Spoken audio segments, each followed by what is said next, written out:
Hi friends, இப்போ வந்து காரைக்குடி ஸ்பெஷலான இந்த கழனி மண்டி எப்படி செய்யலான்னு பார்க்கலாம் வாங்க. இதுக்கு வந்து தேவையான பொருட்கள்லாம் நம்ம பார்த்துடலாம். இதுக்கு வந்து வெண்டைக்காயை நல்லா நம்ம இந்த மாதிரி வெறும் சட்டியில் எண்ணெயெல்லாம் ஊற்றாமல் சும்மா அப்படியே வறுத்து எடுத்துக்கணும். மாங்காய், சர்க்கரைவள்ளி கிழங்கு, அதுக்கப்புறம் சின்ன வெங்காயம் நிறையா, பூண்டு, கருவேப்பிலை, தக்காளி 2 பழம் எடுத்திருக்கேன் சின்ன பழமாக. அதுக்கப்புறம் பச்சை மிளகா தான் இதுக்கு மெயின். அதை வந்து ஒரு 5 எடுத்திருக்கேன் காரத்துக்கு.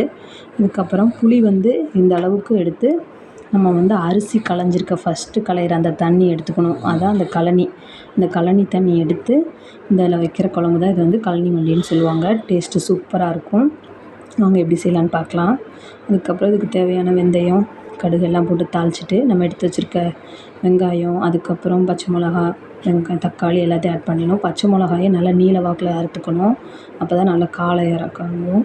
அதுக்கப்புறம் இதை நல்லா வதக்கி விட்டு கொஞ்சம் லைட்டாக காரத்துக்கு நான் கொஞ்சம் சத்தி பொடி ஆட் பண்ணியிருக்கிறேன்.